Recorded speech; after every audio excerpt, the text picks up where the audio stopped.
Greetings in Jesus' name. मसीह यीशु के नाम में आप सबकी सलामती हो। God bless you all. खुदावंद आप सबको बरकत दे। So today on this Palm Sunday, I will be giving you a new revelation. तो आज जैसे आप जानते हैं पाम संडे है, उस पे मैं आपको नया मुकाशवा दूंगा। So it will not be just on Palm Sunday, but all of the events regarding the Holy Weeks. तो ये सिर्फ पाम संडे का नहीं होगा मैसेज, ये जो आगे पूरा हफ्ता चलता है पाम संडे के बाद उसके ऊपर होगा। Alright, तो कितने लोग सुनना चाहते हैं? Of course सुनोगे ही। चलें स्टार्ट करते हैं। So now Holy Week is the starting of Palm Sunday, which leads to Holy Thursday and then to Good Friday and ends on Easter, that is Resurrection Sunday. अच्छा बात जरा समझिएगा, ठीक है ना? पाक हफ्ता बोलते हैं इसको, आपने सुना होगा ना? ये पाक हफ्ता या मुकद्दस हफ्ता। ये मुकद्दस हफ्ता क्या होता है? मुकद्दस हफ्ता या पाक हफ्ता हम कहते हैं पाम संडे का, जब यीशु मसीह दाखिल हो रहे हैं यरूशलेम में। तो पाम संडे के बाद आता क्या है? दसो होली थर्सडे, यानी पाक जुम्मा, जुमेरात, ठीक है ना? यानी ईद फसा भी जिसे कहते हैं। उसके बाद आता है हमारे पास गुड फ्राइडे, ठीक है? गुड फ्राइडे के बाद आखिरी क्या ईद होती है हमारी? तो ये जो 4 इवेंट्स गुजरते हैं ना पूरे हफ्ते में, इसको हम इंग्लिश में कहते हैं होली वीक और उर्दू में कहते हैं पाक हफ्ता। तो मैं जो आज मैसेज दूंगा सिर्फ ये पाम संडे पे नहीं होगा, बल्कि पाम संडे से लेकर ईस्टर तक जो कुछ हुआ उसका प्रोफेटिक रेवलेशन होगा। तो देखने के लिए एंड तक वीडियो जरूर देखें, जो जितने बैठे ना वो एंड तक जरूर बैठें, ठीक है? चलें आगे शेयर करते हैं। And today I will share deep insight on these events as they carry valuable hidden kingdom principles and lessons to learn if one desires to grow in mystical relationship and ministry with Christ. ठीक है, आज मैं share करूंगा आपके साथ गहरी बातें, कुछ चीजें जो कि इस पूरे के पूरे पाक हफ्ते के अंदर छुपी हुई हैं। बादशाही के गहरे कानून, यानी ये उन लोगों के लिए जो यीशु मसीह के साथ रिश्ते में और गहरे तौर पर चलने में बढ़ना चाहते हैं, एवं नहीं वाकया में चलना चाहते हैं, उनके लिए बड़े काम का आज सबक होगा। For them it will be jaw-dropping teaching, but for those who have nothing to do with depths of Christ and just want random, regular, superficial life and walk with Him, they might not find this teaching very interesting. तो जो लोग यीशु के साथ गहरे तौर पे चलना चाहते हैं उनके लिए बड़ी ये टीचिंग गहरी होगी, मगर जो लोग ऐसी बस गुजारा करना चाहते हैं, नाम के मसीह हैं, उनको इतना मजा नहीं आने वाला, ठीक है? और ये मैं खास तौर पे YouTube वालों के लिए बोल रहा हूँ। चलें। The Holy Week is not just history of Christ's crucifixion and resurrection, but it is prophetic coded message for saints to unlock if one has eyes to see and ears to hear, that they might take benefit of it. ठीक है, अब जो पाक जुम्मा है, पूरा पाक हफ्ता है, ये सिर्फ मसीह यीशु का मसलूब होना और जी उठना की हिस्ट्री नहीं है। ये एक नबूवती छुपा हुआ मुकाशफा है, मैसेज है उन बिलीवर्स के लिए जिनके पास रूह की आंखें हैं देखने के लिए, रूह के कान हैं सुनने के लिए कि रूह कुदस कलीसिया से क्या फरमाता है। ये पाम संडे से लेके जो कुछ यीशु के जी उठने तक हुआ, कि सब एक छुपा हुआ कोड है, एक सबक है जो हमें बता रहा है, वो आज हम डिस्कस करेंगे जी। So let's begin. First comes Palm Sunday, for which we have 2 famous verses. ठीक है, अब हमारे पास 2 फेमस वर्सेस पाम संडे की कौन सी हैं?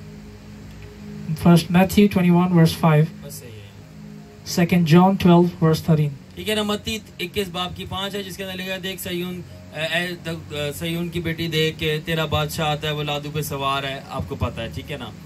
तो अभी यूहन्ना 12 बाब की 13 आए थे कि उन्होंने खजूर की डालियां ली और उससे मिलने गए, उसके रास्ते में बिछा दे रोसना किनारे लगाए, ठीक है? तो ये हम डेली जो पढ़ते आए हैं वो हम बार बार नहीं पढ़ेंगे, कुछ नया सीखेंगे, ठीक है? तो ये आपको पता है। तो आज देखें लोग क्या करते हैं, आयतें पढ़ के बताते हैं। मैं आपसे सच कहता हूं, मैं आपको आयतों के अंदर छुपा हुआ मुकाशवा और उसका तर्जुमा बताऊंगा। और अगर ज्यादा टाइम है तो मेरे पास फारिग टाइम में आके बैठे मैं उसी एक आयत के 7 इंटरप्रिटेशन बताऊंगा बिना बैठे। बाइबल में से कोई भी खोल के दे दो मुझे, उसी वक्त 7 डिफरेंट मतलब, मुकाशवा की रूह बोलते हैं इसे। तो आज लास्ट टाइम आपने पाम संडे का मैसेज सुना होगा, ठीक है? तो आज वही पाम संडे का मैसेज है, वही आयत है जो मैंने लास्ट टाइम दी थी, मगर बिल्कुल डिफरेंट और न्यू होगा, सब चेंज। चलें ब्रदर बताएं। Now I will not go in much detail on Palm Sunday, for I have already shared its revelation inside in 2024, and it's available on my YouTube channel in detail. You can watch it. But in this teaching I will share new manna from heaven for Palm Sunday, which I did not cover last time. ठीक है, अब मैं ज्यादा palm Sunday के ऊपर सिर्फ बात नहीं करूंगा, ठीक है। पाम संडे के ऊपर मैंने लास्ट टाइम भी मुकाशफा दिया था, ठीक है, रेवलेशन दिया था कि वो गधा क्या था, वो लादू का बच्चा क्या था, ठीक है, या मेरे यूट्यूब चैनल पे देख सकते हैं, ठीक है। तो मैं ओवरऑल बताऊंगा पूरे होली वीक के ऊपर। आज मैं नया मन्ना जो आसमान से उतरा है मुकाशफा वो शेयर करूंगा जो लास्ट टाइम मैंने शेयर नहीं किया था, ठीक है।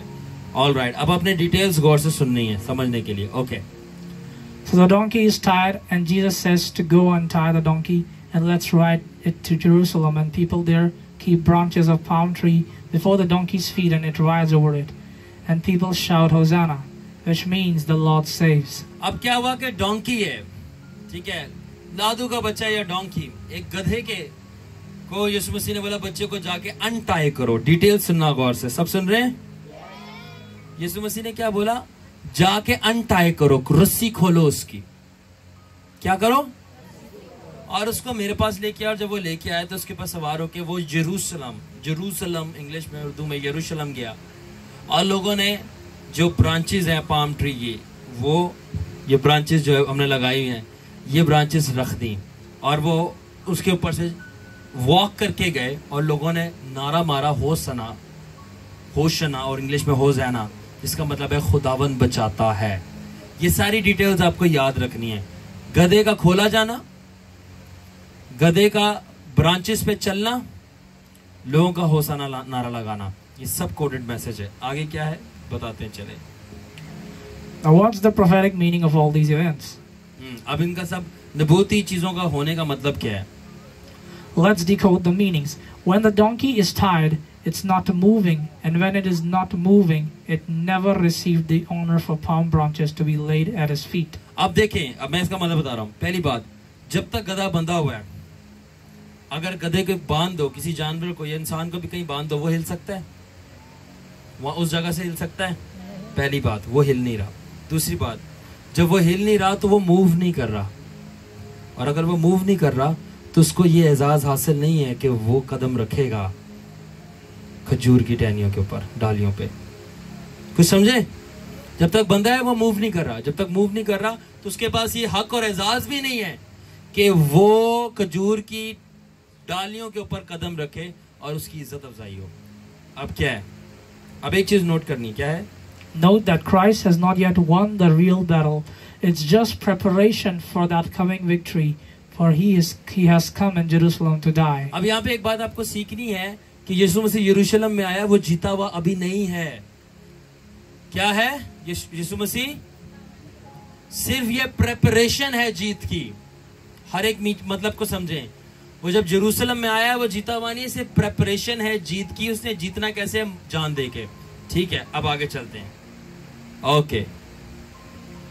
The prophetic meaning of the state of donkey being tied is called procrastination, which is the action of delaying or postponing something, or in simple words, being lazy. तैयार हो जाएं। अब वो जो गधा बांधा हुआ है ना, और एक जगह से वो हिल नहीं सकता और आगे मूव नहीं कर सकता, उसके बंधे हुए की हालत का मुकाशवा जानना चाहते हैं? वो एक ईमानदार की सुस्त जिंदगी है जो बंधी हुई और अपनी जगह से वो हिल नहीं रहा। यानी ईमानदार को खोता है सुस्ती की जिंदगी। तो जो टाइड डोंकी है ना, बंधी हुई जिंदगी, बंधा हुआ गधा, पंजाबी जगह में तो बंधे हुआ खोता, वो क्या है? सुस्त जिंदगी है जो अपने बेड से नहीं उठना चाहता, अपने गोडे गिट्टे हिलाना नहीं चाहता। तो वो क्या जाएगा यरूशलेम, और क्या लोग उसकी इज्जत करेंगे जो सुस्ती का मारा मेहनत नहीं करना चाहता। कितने लोगों को समझ आ रही है? अभी सिर्फ स्टार्ट हुआ हूं मैं। तो वो जो बंधा हुआ गधा है ना, वो स्टेट ऑफ प्रोक्रेस्टिनेशन को शो करता है, सुस्ती के एक आलम को। सेकेंडली, प्रोक्रेस्टिनेशन यानी सुस्ती का मतलब है किसी काम को देर करना या ना करना क्योंकि आप सुस्त पड़े हैं। बाकी आपको वैसे लेजी को कहते हैं, मैं ज्यादा एक्सप्लेन नहीं करूंगा क्योंकि आपको कुछ ज्यादा अच्छे से ये चीजें पता हैं सबको कि लेजी क्या होता है. ओके, फिर In Revelation 7 verse 9, we find that the victors are standing before the throne of the Lamb with palm branches.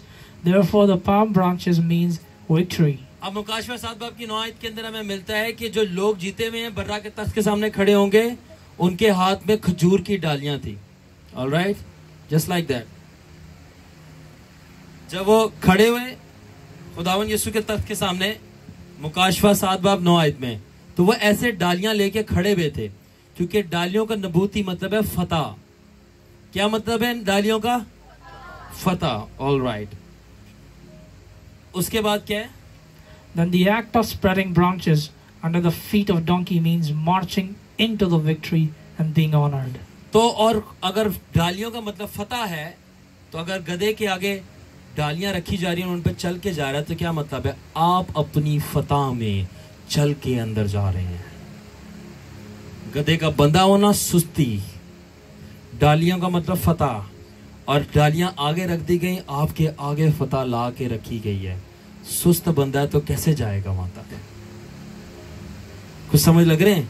जब तक वो अपनी सुस्ती के रस्से ही नहीं खोलेगा दुआ करने के लिए, रोजा रखने के लिए, बाहर जाके कारोबार करने के लिए, सुस्ती दा मारा पिया रहता है कैंज, और दे अगे जड़ी फतह रखी है डालियां, वो कैसे चल के उसके ऊपर जाएगा? समझे? ओके, आगे चले हम.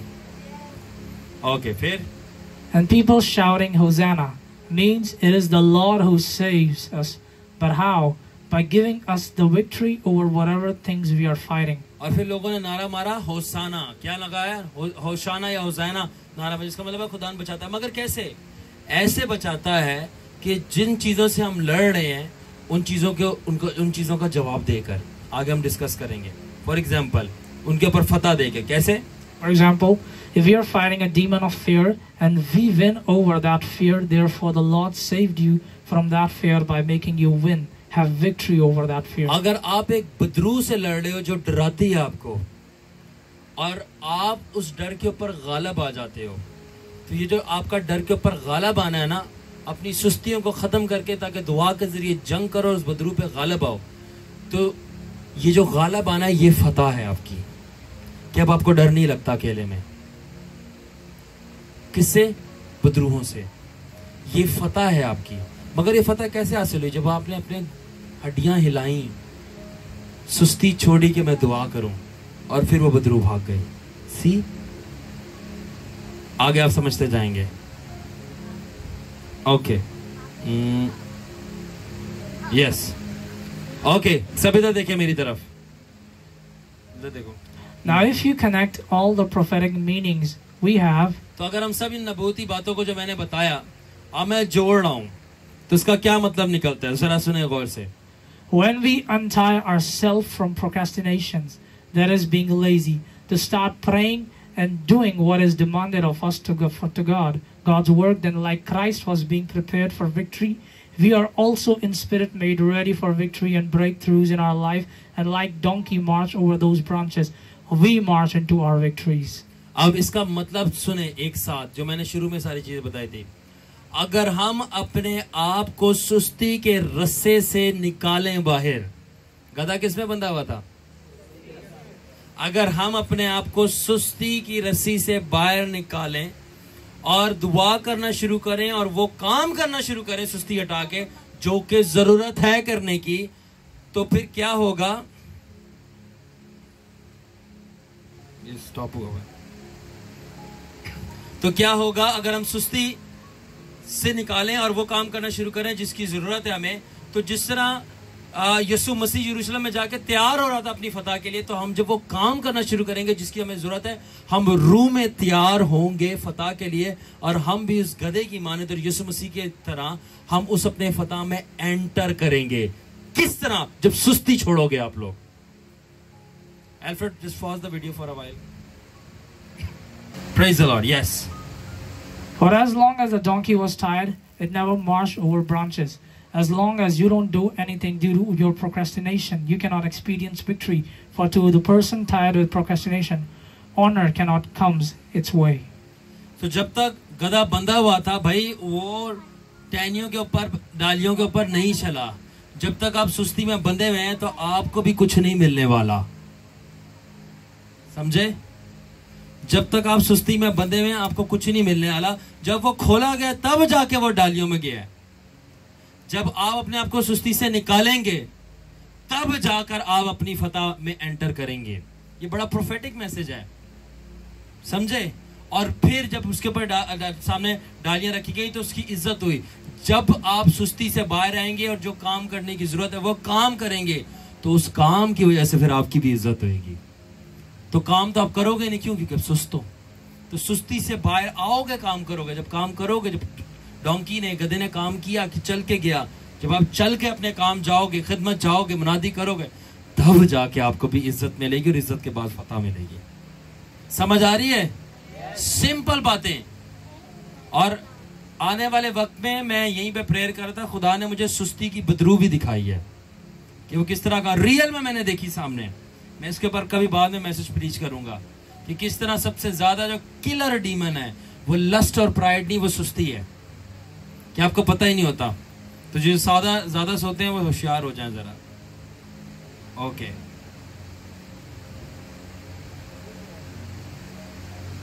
Yes. It means when you start moving, when you decide to do something and take a step and initiate for any work of God, you start moving forward to the place where you will be, when people will be placing branches under your feet and you will walk in city of Jerusalem. इसका मतलब यह है कि जब आप अपने आप को हरकत में लाएंगे और चलना शुरू करेंगे, जब आप डिसाइड करेंगे कि मुझे कोई स्टेप लेना है यीशु के लिए, इनिशिएटिव, एक जगह पे बैठे नहीं रहना, सुस्ती में बंधे नहीं रहना, और कोई स्टेप लेना है, मुझे कुछ करना है, इसको लाओ, मुझे स्टेप लेना है, मुझे कुछ करना है, आगे जाना है। तो जब गधे ने स्टेप लिया, उसको अनटाई किया गया, तो वो किधर गया? तो तब जाके वो यरूशलेम के अंदर दाखिल हुआ। जब आप कोई स्टेप लेंगे और हरकत में अपने आप को लाएंगे, तब जाकर आपकी जो कॉल है, खुदा ने जो आपको मकसद और बरकत दे रखी है, उसमें फिर एंटर होंगे।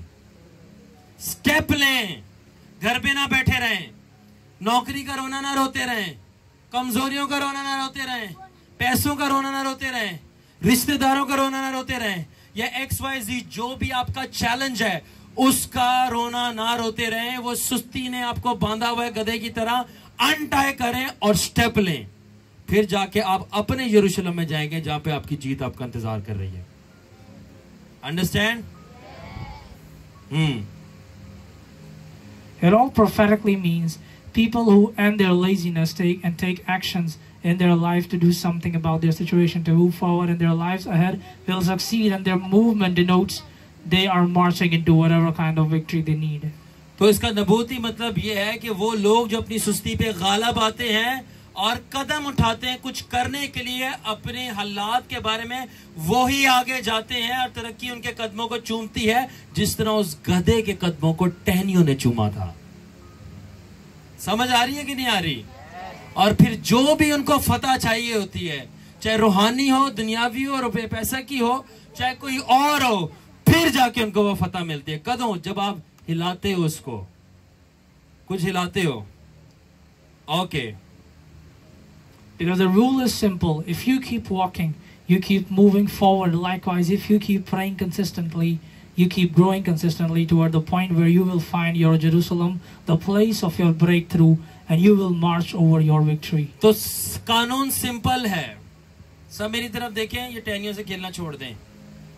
कानून सिंपल है, और वह सिंपल क्या है कि अगर, सीधी सी बात है, अगर आप चलते रहोगे तो आप आगे जाते रहोगे, अगर आप दुआ करते रहोगे तो आप फिर बढ़ते जाओगे। फिजिकली भी अगर आप चलते जाते तो रुके हो, नहीं तो आगे जा रहे हो ना। तो इस तरह अगर आप दुआ भी मुस्तकिल करते जा रहे हो ना, तो आप बढ़ते जा रहे हो, आगे होते जा रहे हो। आगे कहाँ होते जा रहे हो? अपने यरूशलेम में। और आपका यरूशलेम क्या है नबूती तौर पे? वो जगह जहां पे आपका फतह इंतजार कर रही है, आपको वो रहाई मिल जाएगी। आमीन। मगर कब? जब आप चलते जाएं और सुस्त ना पड़े। आगे, Therefore, the movement, motion, and continuity are the sign you will win, being prepared for victory. And you can win. After all, only living things move. Therefore, if you still keep moving, that is praying, fasting and seeking, that means you are still alive in your spirit and the game is not over for you. तो अब मेरी बात सुने, इसका मतलब movement, आगे चलना, motion, हरकत में रहना, कंटिन्यूटी, मुसलसल करते रहना। मेरी बात गौर से सुने, मैं बहुत उम्मीद लाएगा मैसेज आपको कि मूवमेंट, हरकत करते रहना, चलते रहना, हाथ पांव मारते रहना, ठीक है ना, मुसलसल कुछ ना कुछ करते रहना, ये निशान है कि आप अपनी फतह के लिए और जो भी चीज आपको चाहिए उसके लिए आप तैयार हो रहे हो। ये तो सीख कर नहीं रहे कुछ, तो कैसे तुम्हें वो चीज मिलेगी? मैंने दसो, अगर आप नौकरी पे, कारोबार पे जाओगे ही नहीं, घर पे बैठे रहोगे, तो कैसे सैलरी मिलेगी? मिलेगी? नहीं मिलेगी। अगर आप दुआ नहीं करोगे, कुछ कर ही नहीं रहे खुदा से, तो बरकत नेमत कैसे मिलेगी? क्या मतलब? यानी वो लोग, इसका मतलब कि पता है, मरी हुई चीजें हिलती हैं मिशेल। एक डेड बेबी पैदा हो तो वो मूवमेंट करता है? नहीं करता। इसका मतलब जिंदा चीजें चलती हैं, मूव करती हैं। इसका क्या मतलब है? अगर आप दुआ, रोजा, कलाम कुछ ना कुछ करें, पहली बात है कि आप जिंदा हैं, क्योंकि अगर आप मर गए फिर आप दुआ रोजा छोड़ देंगे। इसलिए दुनिया के लोगों को मरा हुआ क्यों कहते हैं? क्योंकि कोई दुआ रोजा की जिंदगी नहीं है। मरे हुए लोग हरकत नहीं करते। कौन सी? वो कोई रूहानी हरकत नहीं कर रहे, वो मरे हुए हैं। मगर जो लोग जिंदा होते हैं वो चलते रहते हैं। तो फिर वो दुआ, रोजा, कलाम, रफाकत, खुदा को पुकारना, आंसू बहाना चलता रहता है। इसका क्या मतलब है? कि आप जिंदा हैं और आपका खेल अभी खत्म नहीं हुआ। यीशु देगा एंट्री और आप जीत जाएंगे। Praise the Lord. आगे The conclusion is that they that don't let anything tie them like that donkey and keep doing something are the ones that get something, for they are preparing themselves to reach Jerusalem, which is metaphor for a point where they will have their answers. तो इसका क्या मतलब है कि जो लोग उस गधे की तरह अपने आप को सुस्ती में बांधने नहीं देते और कुछ ना कुछ करते रहते हैं, वही लोग जो कुछ ना कुछ कर रहे हैं, अपने आप को तैयार कर रहे हैं उस फतह के लिए, उस आज़ादी के लिए, उस रिहाई के लिए, उस बरकत के लिए, उस जो भी नेमत के लिए जिनको चाहिए, वो अपने आप को तैयार कर रहे हैं। जो लोग सुस्ती में अपने आप को बांधने नहीं देते, हिला रहे हैं अपने आप को और हिलाते रखते हैं, चाहे 10 साल लग जाए। आप वाओ, उनको उनका जवाब मिलता है। आगे, and will be honored for their victory and will experience Hosanna. That is answer of their prayer, that how the Lord answered them, because they did not get tied to things of this world, to get lazy, to stop praying, we just stop moving forward in the spirit. ठीक है। और जब उनको इज्जत मिलती है, उनको कामयाबी मिलती है, उनको फतह मिलती है, जो चीज उनको चाहिए होती है वो मिल जाती है, फिर ही तो जाके उनकी इज्जत और तारीफ की जाती है। क्या मतलब? जब उस गधे को देखें, अब होली स्पिरिट फ्रेश मुझे और बात कह रहा है जो मैंने लिखी भी नहीं है। होली स्पिरिट मुझे बता रहा है, देख, जब उस गधे को उसको खोला गया, तो जब वो खोला गया तो उसको किसके पास लेके आए थे? जब आप अपनी सुस्ती से अपने आप को आजाद करोगे तब यीशु आपके पास आएगा, और जब यीशु आया तभी उस गधे की इज्जत हुई, उसके आगे टहन। क्या मतलब? जब आप अपने आप को सुस्ती से आजाद करोगे तभी आपको यीशु मिलेगा, और जब यीशु मिलेगा तो इज्जत और फतह फ्री में आपको मिल जाएगी। मगर कैसे मिल रहा है यीशु? सुस्ती से वो निकला है बाहर, अपने आप को अनटाए, गधे को खोला गया है। तो ये वही लोग हैं, और फिर होसना के नारे लगाए हैं, खुदावन बचाता है। तो जब आप अपनी सुस्तियों से बाहर आएंगे ना, दुआ में लगेंगे, फिर ही खुदावंद आपको बचाएगा। सुस्त डूबता रहेगा, खुदावंद आएगा और वो मर जाएगा। आमीन। और आप रूम में आगे बढ़ते जाएंगे। ओके, फिर आगे। Therefore, the Palm Sunday is a prophetic picture in believer's life for following 3 things. ठीक है, अब ये नबूती 3 किस्म का मैसेज है palm Sunday. Alfred, check the videos, fine. ठीक है, 3 किस्म का मैसेज, 3 चीजें हमें सिखा रहा है पाम संडे। पहली चीज है, First, overcome procrastination. पहली चीज है सुस्ती पे गालिब आना। किस पे? ठीक है, गालिब आए। मैसेज में जो सुस्त हुआ उस पर तो मैं बिल्कुल ही गालिब आ जाऊंगा। आगे, Overcome laziness. Stop being tied to one place due to things of this world, because that's the root which is not letting you bear fruit of victory. ठीक है, तो आपने गालिब आना है सुस्ती पे। और आपको पता है सुस्ती क्यों होती है? मैं बताऊं, क्योंकि हम दुनिया की चीजों के साथ बंधे होते हैं। शादी पे जाते वक्त तो सुस्त नहीं होते, 3 घंटे की मूवी देखते वक्त तो नींद नहीं आती। सोचो, दोस्तों के बार बार आउटिंग पे जाते हुए डिफेंस, में तो वहां पे तो फुल एंजॉयमेंट होती है, कोई परेशानी नहीं होती। तो फिर खुदावन की प्रेजेंस में क्यों, दुआ में क्यों, कलाम में क्यों, रोजा में क्यों? क्योंकि हमारा दिल उस गधे की तरह उन दुनियावी चीजों से बंधा हुआ है, जिस तरह गधा बंधा हुआ था। खोलें उसको और बाहर आए, और तब जाकर आप जो है फतह की जो जड़ें हैं उस तक पहुंचोगे। फतह की जड़ क्या? सुस्ती से बाहर आना। और फिर फतह की जो जड़ से जब आप पे लग जाएगी तब फतह का फल आपको लगेगा। चलें फिर दूसरी चीज हम क्या सीखते हैं? Second, preparation. Christ did not win when he entered Jerusalem. Rather, he was he was preparing for victory to come. Likewise, when we keep ourselves in motion persistently via prayer and things like giving, etc. Cornelius in Book of Acts. It's our preparation to receive the answer that is coming, like it came for Cornelius. And when answer from God comes, victory is ours. दूसरा message हम ये सीखते हैं palm Sunday से, वो ये है कि यीशु मसीह यरूशलेम जाते ही नहीं जीत गया था। वो यरूशलेम जाके प्रिपेयर हो रहा था। जब आप दुआ शुरू करेंगे तब ही नहीं जीत जाएंगे आप। दुआ आपकी प्रिपरेशन है।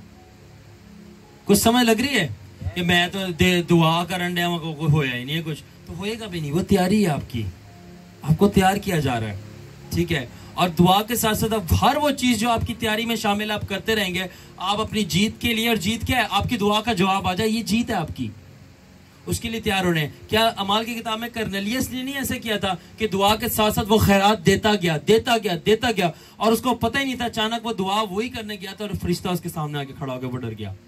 बोला तेरा दुआ का जवाब आ गया, क्योंकि तेरी खैरात मंजूर हो गई है खुदा के हुजूर दुआओं के साथ। और जैसे ही वो जवाब आया उसको जीत मिल गई। पतरस घर आया, पूरे घराने ने, गैर कौम वाले ने निजात पा ली। क्यों? क्योंकि वो सुस्त नहीं पड़ा और दुआ करता गया, अपने आप को सुस्ती और दुनिया की चीजों में बांधने नहीं दिया, ठीक है। और जो करना था वो करता गया, और फतह उसके घर पे विजिट की। तो क्या चीज है? प्रेपरेशन सेकंड की है। प्रेपरेशन कि अपने आप को तैयार करना है हमें। दुआ का मतलब, ग्लोरी हाउस आने का मतलब ये नहीं जीत मिल गई है, आप प्रिपेयर हो रहे हो। बहुत सारे लोगों की जो मैंने डिलीवरेंसेस कराई हैं, बदरुएं निकाली हैं, मैंने देखा कि मैंने एक दफा दुआ करने से नहीं निकली। खुदा ने मुझे सिखाया, बेटा मैंने महीने बाद इससे निकाली। मैं उस बंदे को, उस बच्ची को, उस रूह को तैयार कर रहा था, जब वो निकल जाएगी उसके बाद ये कायम रह सके। मैं दुखों से तैयार करता हूं अपने लोगों को, क्योंकि मैंने अपने बेटे को भी दुख में ही तैयार किया था। आमीन। तीसरा मैसेज हम क्या सीखते हैं? Don't forget to enjoy. Wait guys, तीसरा मैसेज हम ये सीखते हैं पाम संडे से, इंजॉय करना मत भूलें। क्या करना? अच्छा मुझे ये बताएं आप जरा ईमानदारी से, सच्ची बात में, क्या चर्च में एंजॉय करते हैं लोग? मेजॉरिटी में करते हैं एंजॉय? हाँ, पीछे से जवाब आ रहा है, इसलिए हम जाते ही नहीं, हम ग्लोरी हाउस आते हैं। अच्छा चलो, ये तो अच्छी बात है। तो एंजॉय करना मत भूले। क्यों एंजॉय करना मत भूले, अभी बताते हैं। अनान भाई बताएं जरा। Christ did not win immediately at Jerusalem, but he did enjoy it at Jerusalem. That's the third prophetic lesson. In meantime, you are in process to receive answer from God for your victory. Don't forget to enjoy like Jesus before the big win. That is to sing, dance, worship, and remain excited in the hope of your answer that God will give. अब मेरी बात जरा गौर से सुने, Albert भाई मेरी बात गौर से सुने, क्योंकि मेरे सेंसर बहुत तेज चल रहे हैं इस वक्त, ठीक है। अब मेरी बात सुने, यीशु मसीह मुझे बताएं, यरूशलेम जाते जीत गया था? वो यरूशलेम जाते जीता तो नहीं था, मगर वो यरूशलेम जाके खुश बड़ा हुआ था। क्या मतलब? वो यरूशलेम जाते शैतान पे जीत तो नहीं गया था, मगर वो यरूशलेम जाते अपनी बड़ा फतह से पहले खुश जरूर हुआ था, और उसने फुल एंजॉय किया था। पंजाबी च कमाते रज के एंजॉय किया सी, खुश नहीं हो रहा सी।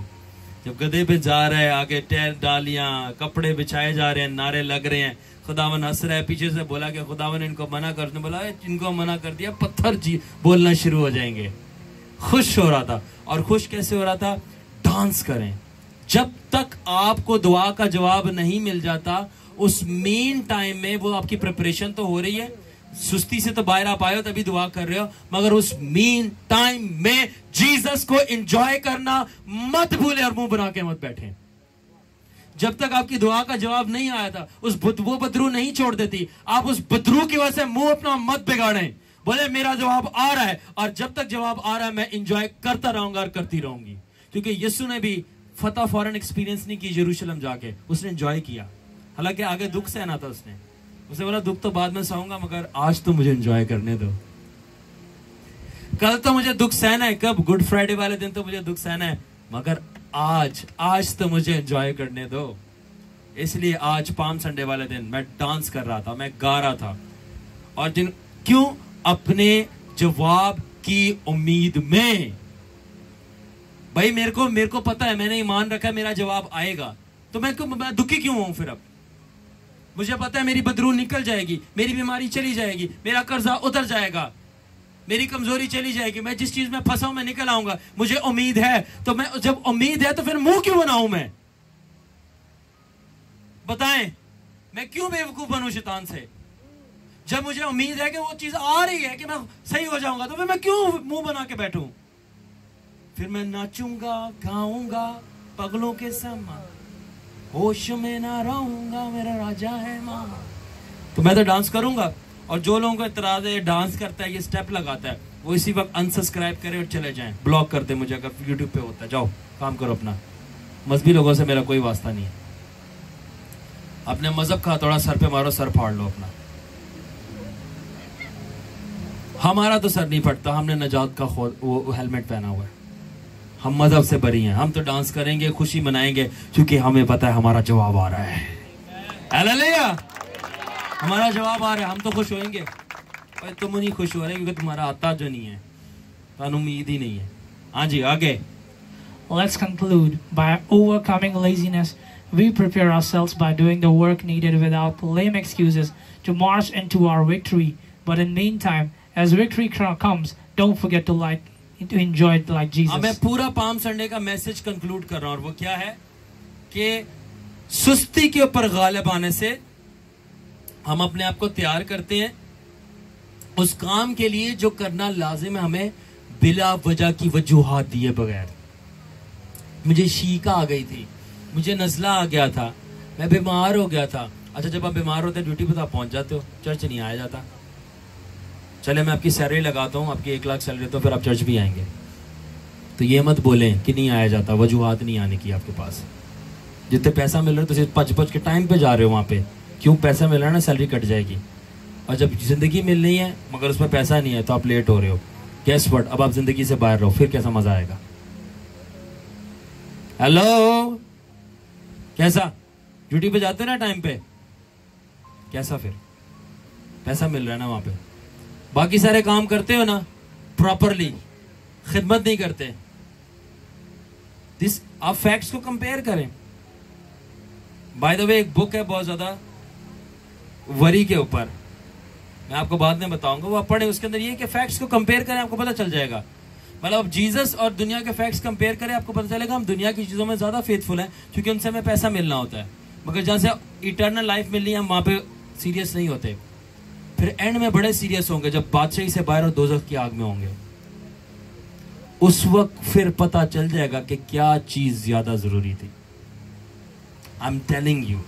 तो हमें पाम संडे का मैसेज से हमें क्या सबक मिलता है? वो पुरानी छोड़ दे बातें, हुसैना का गधा, वो फतह थी, गधा ये था, गधा वो था। गधे ना रहे हम बड़े हो जाएं अब, ठीक है ना? और वो क्या है कि हमें सुस्ती के ऊपर गालिब आना है, उस चीज को तैयार करने के लिए, उस चीज में तैयारी करने के लिए जो चीजें करना लाजिम है, दुआ, रोजा, कलाम, दया की हदिया, नजरान, जो कुछ भी हमारी जीत के लिए कंट्रीब्यूट करती है उसके लिए तैयारी करें, फजूल की वजूहात दिए बगैर। तो फिर जाकर हम अपने फतह में दाखिल होंगे। मगर जब तक फतह में दाखिल नहीं हो रहे, don't forget to enjoy Jesus, क्योंकि जीसस ने भी ऐसे किया। मैं आप लोगों का दिमाग खोल रहा हूं, मजहब से निकाल रहा हूं, जिस्म से निकाल रहा हूं। आप लोगों को समझ आए? ओके। उसके बाद the Palm Sunday, which gives us prophetic message of preparation, which leads us into Holy Thursday. अब खजूरों के त्योहार के बाद क्या आता है? होली थर्सडे। ठीक है, अब इस दिन क्या होता है? Now Holy Thursday is the day where Jesus washed the feet of his disciples. Now this is a separate revelation which I will share another day. But for now I will give brief prophetic meaning why Jesus did this act. ठीक है ना? Holi Thursday पाक जुमेरात के दिन यीशु मसीह ने पैर धोए अपने शागिर्दों के, ठीक है ना। ये अलग मुकाशवा मैं ये फिर शेयर करूंगा, ठीक है। बट अभी मैं बताना चाहता हूँ इसका मतलब क्या है, थोड़ा सा इस इवेंट का प्रोफेटिक मैसेज क्या है होली थर्सडे का। First of all, know that Jesus did not wash the feet of his disciples because they were dirty, nor did he wash their feet to create a ritual or tradition out of it. हाँ मेरी बात सुन ले, यीशु ने अपने शागिर्दों के पैर इसलिए नहीं धोए वो गंदे थे, वो मिट्टी लग गई होगी, मिट्टी लग गई होगी, चल के आ रहा है ना। उसके पैर गंदे थे उसके शागिर्दों के, और ना ही उसने कोई रस्म बनाने के लिए कोई कोशिश की थी। वो क्यों की थी अब बताते हैं। हाँ, The core reason he did was to teach them practical humility, not a fake humility, nor a momentary humility, but practical humility. So core reason sister Zairish, किस लिए खुदावन ने ये पैर धोने की रस्म की थी? इसलिए नहीं कि वो रस्म सिखाए, बल्कि आपको झुकना और खाकसार होना सिखाए। प्रैक्टिकली तौर पर, रस्मी तौर पर नहीं, थोड़ी देर तक नहीं, लाइफ टाइम के लिए। तैयार हो जाएं, आगे आ रही हैं खतरनाक बातें आप मजहबी गुंडों के लिए। First, I will talk about fake and momentary humility. Don't you guys see the leaders that are washing the feet are the ones most prideful about their cars, status, church members, and anointing? क्या अब मैं आपको बात करूंगा एक झूठी खाकसारी की, झूठा झुकने की, और थोड़ी देर की खाकसारी की, सिस्टर कैलेस्टा, ठीक है। अब मैं बात करने लगा, एल्डर यूसुफ तैयार हो जाएं, अब जरा धमाके होने लगे हैं अभी। तो मैं बात कर रहा हूं झूठी खाकसारी और थोड़ी देर के झुकने के लिए। क्या आपने पादरियों और लीडर्स को देखा नहीं है जो होली थर्सडे वाले दिन पैर धोते हुए नजर आएंगे? वही हैं जो सबसे ज्यादा अपनी गाड़ी, बंगला, चर्च मेंबर्स, मस्सा और स्टेटस को लेके बड़ा फख्र कर रहे होते हैं।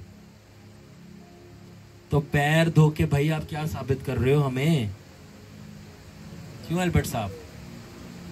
रस्म नहीं करनी थी, खाकसारी करनी थी। ओ तुसी कीती नहीं ते रस्म पूरी करके बड़े तुसी खाकसार बनन डे हो। उसने रस्म नहीं सिखाई थी, प्रैक्टिकल वो किया नहीं। फखर तो हमने अभी भी है। अब पैर धो चाहे इसमें पूरा का पूरा मुंह डाल लो। पत्थर से कहा था मुझे पूरा निहाल है, कोई फायदा नहीं है आपका, क्योंकि आपका दिल गंदा है। पैर धोने से क्या होएगा? मैं आपको सही बता रहा हूं, क्योंकि मेरा दिल जलता है इस बात पे जब एक खादम दूसरे खादम से जेलस हो रहा होता है और वो पैर धो रहा है, और दोनों उस दिन पैर धो रहे हैं। पैर धो रहे हो, जाओ शावर से पूरा नहाओ। आपको तो पूरा भी नहाओगे तो काफी नहीं है आपके लिए। डेटॉल भी कितना ताकतवर नहीं है। और मैं आपको बताऊं, उन पादरियों को यीशु का लहू भी नहीं धो सकता। हाय, ये ऐसे थियोलॉजी के खिलाफ बात कर दी, बोलेंगे। मैंने सही बात की। क्यों? जब तक तुम तौबा नहीं करोगे ना, ब्लड आपके ऊपर नहीं है। जब तक तुम अपने मजहब से तौबा नहीं करोगे, खून नहीं आएगा। तुम्हें ये पता होता तो तुम कर देते। समझ लग रही है बात? आगे बात करें। Practical humility simply means practicing humility. ठीक है, प्रैक्टिकल ह्यूमिलिटी का मतलब क्या है कि प्रैक्टिस करना खाकसारी को। प्रैक्टिकल खाकसारी का क्या मतलब? कहते ना प्रैक्टिकल करके आज का मतलब के प्रैक्टिस करना, डेली इसको करना। यहां से पढ़ो ना। Then the feet they were washing are first not humility, but a drama for a tradition. That is why I said Christ never gave us tradition to follow, but a practical lesson to learn, and that was practical humility. ठीक है, और वो जो पैर धो रहे हैं वो खाकसारी नहीं, खाकसारी नहीं, सॉरी कह दो अगर तुसी कहते हो सिस्टर जी, कह दो और ड्रामेबाजी चलन रही है। सॉरी मैंने सख्त अल्फाज बोले हैं और मैं नहीं डरता, मैं फिर बोलूंगा। वो जो पैर धुल रहे हैं ना, अपोस्टल साहब वो जो पीछे बैठे हैं, एयरपोर्ट के करीब से आए हैं, और ड्रामेबाजी हो रही है। Do you agree with me? वो ड्रामेबाजी है। ये बंद करो ड्रामेबाजियां। यीशु मसीह ने हमें ड्रामेबाजियां नहीं दी थी, प्रैक्टिकल ह्यूमैनिटी दे। रियल में खाकसार हो। जब तेरा भाई तेरे से ज्यादा तरक्की करे उससे जलस ना, और बोल खुदावन मुबारक हो, खुदावन तू इसकी कामयाबी की प्रोटेक्शन करके ये गिर ना जाए। ये तेरी खाकसारी है। मैं ये होली थर्सडे वाले दिन अलग से रेवलेशन उसका पूरा दूंगा, जरूर सुनना। आपको आप छोड़ देंगे पैर धोना। पैर धोने में कुछ नहीं रखा, पैर धोने में कुछ भी नहीं रखा।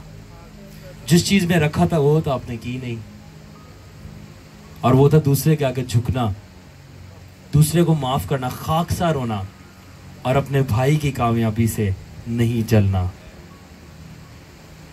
ये करना था वो आपने नहीं किया, और वो आप कर भी नहीं सकते। अभी आगे बताएंगे, आगे सुनना है मैसेज फिर, क्योंकि तीर चलेंगे अभी और। It was not the act of washing of feet we were to remember, because anyhow Christ never said to repeat this ritual, nor we find disciples in book of Acts washing the feet. It was a religious church that repeated it and made it a tradition. अब सुने, तैयार हो जाए, ठीक है ना। यीशु मसीह ने कदों के आसी के पैर धोने की रस्म याद रखना।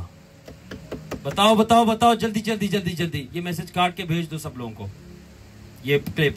यीशु मसीह ने बाइबल में एक आयत बताओ कब बोला था कि ये पैर धोने की रस्म कंटिन्यू होनी चाहिए? हाँ, पैर धोने की रस्म, यस यस, उस पे आ रहे हैं, आगे बात आएगी। वही पैर धोने की रस्म का तो हुक्म मिला ही नहीं था कि ये आपने करते रहना है। ना ही हमें अम्माल की किताब में मिलता है कि शागिर्द पैर धो रहे हैं। हाँ, रोटी तोड़ने यानी पाक शराकत में मिलते हैं, मिशेल होली कम्युनियन में मिलते हैं रोटी तोड़ते हुए पाक शराकत, मगर पैर धोते हुए माल की किताब में नहीं मिलते। एल्बर्ट यूमल साहब, सी दैट? तो फिर ये क्या हुआ, ये मजहबी चर्च ने रस्म रिपीट की और इसको लेसन छोड़ के, सबक छोड़ के क्या रवायत बना दिया कि ये होनी चाहिए। ओके, आगे आ जाएगा मीरा बाप का पॉइंट।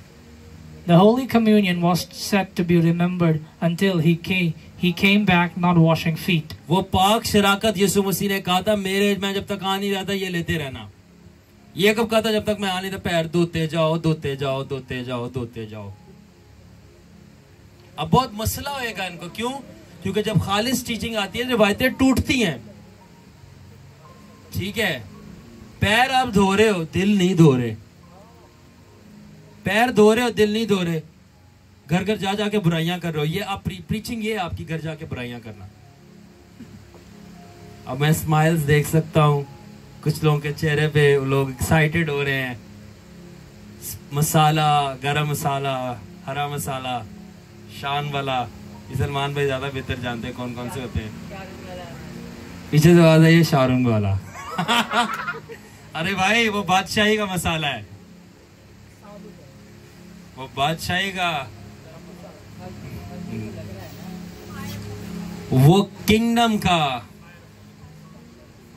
फायर है। ये वो क्या होता है, वो जो बॉम्ब्स में डलता है, बारूद। ये बादशाही का बारूद है जो मजहब के ऊपर फटेगा, बूम बूम। ओके, उसके बाद क्या है? But even if we wash the feet, it's not a problem. But the real lesson leaders missed it. That was practicing real life humility, which is very hard, and they did what was easy. That is one day tradition of washing feet. अब सुने, अगर पैर धोए भी तो कोई मसले वाली बात नहीं है, मैं मना नहीं कर रहा। अगर पैर धोए भी तो मसले वाली बात नहीं है, मगर मसला ये कि जो असल सबक सिखाया था मालिक ने वो तो सीख नहीं रहे। क्यों? अब बताओ एल्डर साहब, दसन लग गया वहां। क्यों? पैर धो रहे हैं, सबक नहीं सीख रहे। क्योंकि पैर धोना आसान है, वो एक दिन है। सबक आपको पूरी जिंदगी जीना पड़ेगा, हर रोज झुकना पड़ेगा, वो नहीं हो सकता। इसलिए बोला छड्डो। वो मुश्किल है कि सारी जिंदगी झुकना, माफ करना, हम्बल होना। एक दिन पैर धो धो के छोड़ देते हैं। तो एक दिन की रस्म ठीक है, जिंदगी भर की खाकसारी बहुत मुश्किल है, इसलिए नहीं वो करते। आमीन। ओके, आगे। Yes, They never learned the lesson, which was to get humble, but they learned tradition. And from that tradition, religious ritual was born out of it, that is washing of feet, rather practical humility of becoming low as feet. तो उन्होंने सबक नहीं सीखा कि हमें छोटे बनना है, खाकसर होना है, मगर उन्होंने रस्म जरूर सीख ली कि हमें पैर धोने हैं, ना कि पैरों की तरह हमें नीचे होना है। पैर की तरह नीचे है ना, जमीन पे लगे हुए हैं। तो वो पैर, उन्होंने सर बनना सीख लिया कि भाई हम ऊंचे हैं सर की तरह, पैरों की तरह झुकना नहीं सीखा। ऑल राइट, अब आगे पढ़ें। Therefore, Palm Sunday is the prophetic message to prepare ourselves, and Holy Thursday tells us what is then real thing to prepare ourselves as leaders is humility. तो पाम संडे हमें क्या message देता है कि हमें अपने आप को तैयार करना है, और मैंने बताया. तो फिर होली थर्सडे हमें क्या मैसेज देता है, हमें रियल चीज बताता है कि कैसे तैयार करना है. एक लीडर कैसे तैयार होता है, खाकसारी से साहिब. एक पास्टर कैसे तैयार होता है खुदा की बादशाही के लिए, खाकसारी से, हम्बल. मैं अगर यहाँ पे खड़ा हूं, मैंने बहुत सारी पॉइंट्स पे अपने आप को हम्बल किया है, तब जाके मुझे स्पिरिचुअल ब्रेक थ्रूज और वो बरकतें मिली हैं. ये कानून है खुदा की बादशाही का. अगर झुकोगे नहीं तो खुदा के साथ रुकोगे नहीं, कट दिए जाओगे बाहर. तब जाके मैं यहाँ पे खड़ा हूं. और बहुत सारे लोग जिनको आपको लगता है बहुत ब्लेस्ड है, वो हम्बल नहीं है, वो बाहर हुए हैं, जो दिखता कुछ और है और अंदर कुछ और है, आपको नहीं पता.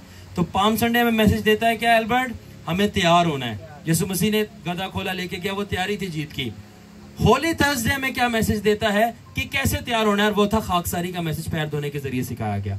अब देखिए फिर आगे गुड फ्राइडे का आएगा, फिर ईस्टर का आएगा, फिर आपको पता चल जाएगा ये क्रिश्चियन जिंदगी है क्या. अच्छा, अब खाकसारी में क्यों चाहिए तैयार होने के लिए, बताएं. Because humility prepares us to do anything for Christ, and the most important of all things is suffering, which leads us into message of Good Friday. अब खाकसारी की क्यों जरूरत है, खाकसारी हमें क्यों तैयार करती है. खाकसारी हमें इसलिए तैयार करती है, और इस चीज के लिए तैयार करती है, बल्कि उस चीज के लिए तैयार करती है जो चीज सबसे ज्यादा जरूरी है, और वो है सहना, सफरिंग, जो कि हमें गुड फ्राइडे के अंदर लेके जाता है. ठीक है, गुड फ्राइडे के दिन वो सहा था, तड़पा था, मगर अगर वो खाकसार ना होता तो वो कैसे तड़पता. तो तड़पने के लिए खाकसार होना पड़ता है, क्योंकि कौन आज के दौर में तड़पने के लिए तैयार है, कोई ऐसा नहीं. तो अगर झुकोगे नहीं तो अपने तड़पने को कबूल कैसे करोगे. फखर तो बोलेगा मैं क्यों तड़पूं, मैं क्यों झुकूं, मैं क्यों सहूं, दूजे को मैं तड़पाऊंगा. इसलिए पाम संडे पे तैयारी हुई, होली थर्सडे पे किस चीज की तैयारी, खाकसारी की. और उस खाकसारी के जरिए आपने सीखा कि हमें तड़पना है, और वही तड़पने को तो गुड फ्राइडे कहते हैं. ओके आगे. Now Good Friday is the event where Christ suffered, which gives a prophetic meaning that the price for victory with God is nothing but pure suffering with Christ. तो good Friday वाले दिन हम ये message समझते हैं. हमें क्या message मिलता है कि यीशु मसीह हमारे लिए तड़पा, हमें जीत देने के लिए. तो इससे हमें क्या सबक मिलता है कि हमारी जीत की कीमत मसीह में और कुछ भी नहीं, मसीह के साथ तड़पना है. कान खोल के मेरी बात सुन लो. गुड फ्राइडे से हम मैसेज क्या सीखते हैं कि मसीह की जीत की कीमत तड़पना था, तो हमारी मसीह में जीत की कीमत मसीह के लिए तड़पना है. मसीह के लिए तड़पना है. वो दुदकार, वो फटकार, वो रिजेक्शन, वो झूठी बातें, वो लानतान, वो लानते, वो आपकी इज्जत की धज्जियां उड़ाना झूठ बोल बोल के, और यहां तक कि मौत की धमकियां, रियल में ही मौत के घाट उठाना, ये हमारी कीमत है, और हम इससे मुंह नहीं फेर सकते, और ना मैं फेरता हूं. यही चीज मुझे सलीब की फतह में लेके जाती है. आप सब यीशु से बरकत तो पाना चाहते हैं, मुझे ये पता है यीशु के लिए जलील होने के लिए कौन तैयार है. बरकत तो सब पाना चाहते हैं, अजियत, जिल्लत और मौत कौन पाना चाहता है. कि आप आज यहां से वापस जाए, रास्ते में आपको डाकू लूट ले और एक को शूट कर दे, गोली मार दे, कैसा लगा. ये रियलिटी है, ये रियलिटी. हाँ, खुदा तो हमारी हिफाजत करता है, अच्छा करता है, तभी पतरस को उल्टा सलीब पे टांग दिया था. खुदा हिफाजत करता है सही से. नहीं, खुदा एल्बर्ट हिफाजत करता है, तभी पौलुस की गर्दन उड़ा दी गई थी. खुदा वाकई में हिफाजत करता है. पुराने नाम में यसाया के तो 2 टुकड़े कर दिए थे. आरा उसके जेनेटेलिया से चढ़ाकर उसके सर तक लेके गए थे. उसके रिप्रोडक्टिव से आरा चढ़ाना शुरू हुए थे, और उसके सर तक गया था, और उसको यसाया को 2 टुकड़े में काट दिया था. खुदा हिफाजत करता है. कैसा खुदा हिफाजत करता है. And you don't know I am one of them, कि मैं इन फार फ्यूचर ये करूं. खुदा हिफाजत करता है. इसलिए तो पौलुस, सिलास और बाकी सारे वो जेल में गए थे, रविबुल जंदर भी जा रहा है. खुदा हिफाजत करता है. तो ये मजहबी बातें छोड़ दें. खुदा हिफाजत करता है, वो आपकी स्पिरिट की करता है कि वो जहन्नुम में ना जाए. फिजिकल में करे तो करे. वो तो दानियल लोगों को भी शेरों की मान में जिस तरह को आग की भट्टी में डाले तो प्रोटेक्ट करे तो ठीक है, मगर उन्होंने अगर नहीं भी करे तब भी हम मरने के लिए तैयार हैं उसके लिए. तो खुदा प्रोटेक्ट करता है, मगर अगर नहीं भी करे, कोई आपको गोली मार दे क्योंकि आप चर्च आ रहे थे, तो कोई बात नहीं, हम खुदावन के लिए मरने के लिए तैयार हैं। यही ट्रू मसीहत है। आपने सफरिंग निकाल दी है, सफरिंग निकाल दी है, तड़पना निकाल दी है। ओके, आगे। Because it was the suffering of Good Friday, he was able to enter into victory of Resurrection Sunday. आगे देखो क्रिस्टीना, आगे देखो बेटा, सारे इधर देखे मेरी तरफ। क्योंकि ये गुड फ्राइडे का तड़पना ही तो था जिसने उसे ईस्टर की जीत के अंदर दाखिल किया। ये गुड फ्राइडे का तड़पना था। अगर आप तड़प रहे हैं, वेरी गुड, अच्छी बात है। ये मसीह लाइफस्टाइल है। यही हमें ईस्टर की जो फतह है उसके अंदर दाखिल करता है। क्योंकि जो तड़पना है ना, यही तो आपकी करेंसी है, आपके नोट हैं, आपके पैसे हैं जीतने के लिए जो खुदा को देते हैं। मैं तेरे लिए तड़प रहा हूं, खुदा कहता मैं तुझे फतह देता हूं, क्योंकि यीशु के साथ भी ऐसे किया था। आगे। For if you love him, you would love to suffer for him. And if you are humble for him, you would love to be humiliated and disrespected by men for his sake. That is why humility is required, because that's the price. तो अगर आप उससे प्यार करते हैं तो आप उसके के लिए तड़पने से भी प्यार करेंगे। समझे? यीशु से प्यार करते हो ना, तो फिर उसके लिए तड़पने से भी प्यार करोगे। यीशु के लिए अगर आप खाकसार हो ना, तो फिर यीशु के लिए जलील होने के लिए भी आप खाकसार हो जाओगे। क्यों? आदमियों से क्यों? क्योंकि खाकसार होना ही तो कीमत है, और खाकसार होकर ही आप तड़पते हो कि आदमी जो मर्जी आपके साथ करे मसीह की खातिर। ओके, चले स्टार्ट, आप बताइए पूरा process. Overcoming procrastination is the first step to victory. ठीक है ना? Palm Sunday. सुस्ती के ऊपर गालिब आना ये पहला स्टेप है, जो कि पाम संडे है। फिर Humility is the foundation for victory. Holy Thursday. ठीक है ना? और खाकसारी जो है आपकी बुनियाद है जिसके ऊपर फतह आके बैठती है, और वो होली थर्सडे है। Suffering is the price for victory. That is Good Friday. मगर उसी जीत की कीमत क्या है? तड़पना। और ये क्या है? गुड फ्राइडे है। फिर Then the risen Christ, he will encounter you to answer is your real victory. That is Easter Resurrection Sunday. और जब आप मसीह के लिए तड़पते रहते हो, तो फिर एक वक्त आता है कि जिसके लिए तड़प रहे वो आपके सामने आके खड़ा होता है, जैसा कि वो ईस्टर पे जी उठाकर अपने शागिर्दों के सामने आके खड़ा होता है। और जब वो आपके सामने आके खड़ा हो जाता है, आप जीत जाते हो। समझ रहे हैं? ओके, चलें अब एंडिंग पे आ रहे हैं हम। So let's combine all. If you truly love Christ, you will overcome procrastination. Out of love for him, you will humble yourself and step out of your comfort zone, leaving behind your ease, rest, and pleasure. You will be willing to face struggles, pain, and discomfort. These challenges not only prepare you, but they also prepare the way for God to come and bring the answer that will lead to your victory. ठीक है, अब हम combine करते हैं वो सारी चीजें मसीह की।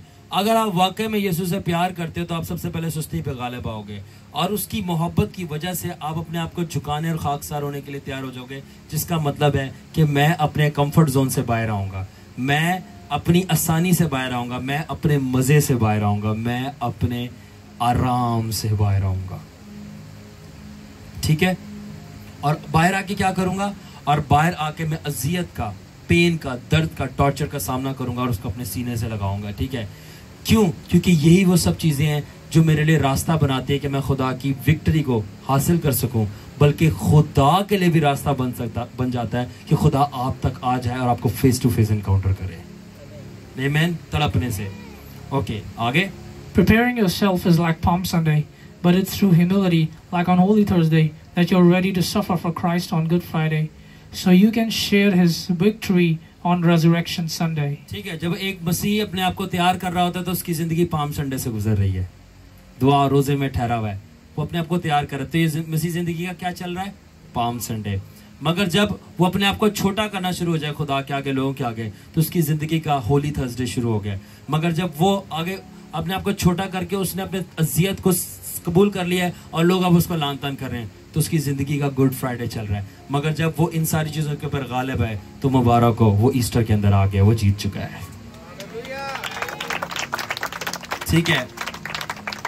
ओके, एल्फ्रेड खड़े हो जाओ। आखिरी चीज क्या है? So stop being lazy and untie yourself from the dead works of the world and get humble to accept the truth that you will suffer for Christ, because suffering for Christ is the very path into the victory of Christ. So आखिर का हासिल कलाम पूरे message का क्या है, पूरे Holi week का, वो ये है कि सुस्ती को बंद करो और सुस्ती के ऊपर गालिब आए और उन कामों से अपने आप को छुड़ाएं जो दुनिया के हैं, जिन्होंने आपको बांधा हुआ उस गधे की तरह, और झुक कर छोटे होकर इस सच को कबूल कर लें कि आपको यीशु के लिए तड़पना पड़ेगा, क्योंकि यीशु के लिए तड़पना ही यीशु की जीत से लिपटना है। कट दो वीडियो।